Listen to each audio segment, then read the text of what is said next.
শিক্ষা উপদেষ্টার আশ্বাসের পরও উপাচার্যের অপসারণের দাবিতে অনশন চালিয়ে যাচ্ছে কুয়েটের আন্দোলনরত শিক্ষার্থীরা।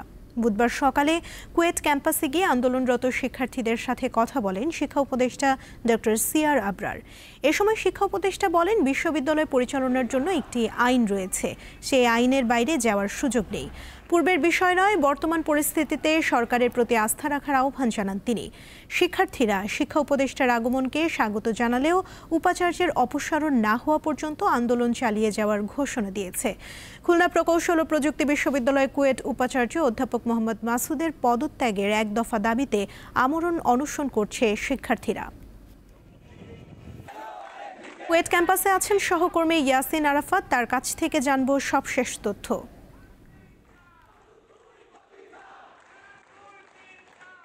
ইয়াসিন, শিক্ষা উপদেষ্টা কি এখনো কুয়েট ক্যাম্পাসে আছেন, আর আলোচনার পর শিক্ষার্থীরা কি বলছেন?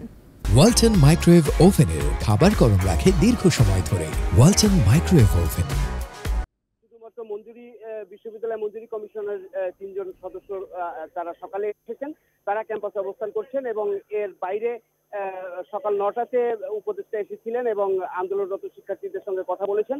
এবং আপনি যেমনটি বলছিলেন যে তিনি তখন শিক্ষার্থীদের কাছে আহ্বান জানিয়েছিলেন যে তাদের এই কর্মসূচি তারা বন্ধ করে যেন শিক্ষার পরিবেশে ক্লাসে ফিরে আসুক। কিন্তু শিক্ষার্থীরা বলেছেন যে কোনো অবস্থাতে তারা তাদেরকে এক দফা উপাচার্য প্রফেসর ডক্টর মোহাম্মদ মাসুদের পদত্যাগের ঘোষণা না আসা পর্যন্ত তারা তাদের এই আন্দোলন থেকে সরে আসবেন না। এবং আমরা সকাল থেকে দেখেছি যে বেশ কয়েকজন শিক্ষার্থী তারা কিন্তু অসুস্থ হয়ে পড়েছেন অনুসন্ধাত অবস্থায় এবং তাদেরকে মেডিকেলে নিয়ে যাওয়া হয়েছে এবং তাদেরকে চিকিৎসা দেওয়া হয়েছে। গতকালকে 4 জন শিক্ষার্থী অসুস্থ ছিলেন, তারা কিন্তু অনেকেই সুস্থ হয়ে বাড়ি ফিরে গিয়েছেন, আর বাকি যে শিক্ষার্থীরা রয়েছে সেই শিক্ষার্থীরা কিন্তু এই মুহূর্তে ক্যাম্পাসে অবস্থান করছেন। কিছুক্ষণ আগে আমি যেটা জানতে পেরেছি যে বেলা 12:30টার দিকে সিনেটের সভা আহ্বান করা হয়েছে।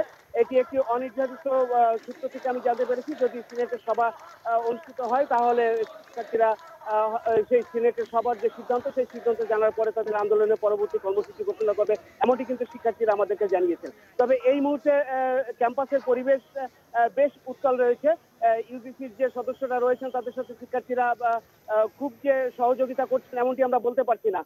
উপদেষ্টার আশ্বাসের পরে শিক্ষার্থীরা একটি কথা বলেছেন, সেই কথাটির মূল জায়গাটি তারা বলার চেষ্টা করেছেন যে সবাই আশ্বাস দেয় কিন্তু আমরা কখনো মূল কার্যক্রম বা আমাদের চূড়ান্ত যে আন্দোলনের ফসল সেটি ঘরে তুলতে পারি না। উপদেষ্টা তাদেরকে এটি বলেছেন যে পূর্ববর্তী সময়ের কথা বলতে পারছি না, তবে বর্তমান অন্তর্বর্তীকালীন সরকার কি আশ্বাস দিচ্ছে সেই আশ্বাস রাখার চেষ্টা করছে। বিশেষ করে ছাত্রদের বিষয়ে তারা অত্যন্ত সচেতন এবং তারা যে আশ্বাস দিয়েছেন যে এই বিষয়টি বিশ্ববিদ্যালয় পরিচালনার একটি আলাদা আইন আছে, সেই আইনের আওতার মধ্যে যে অবস্থান থাকে সেই অবস্থানে এসে তারা বিশ্ববিদ্যালয়ের যে উদ্ভূত পরিস্থিতি এই পরিস্থিতি নিরসনে সর্বাত্মক কার্যক্রম পরিচালনা করবেন।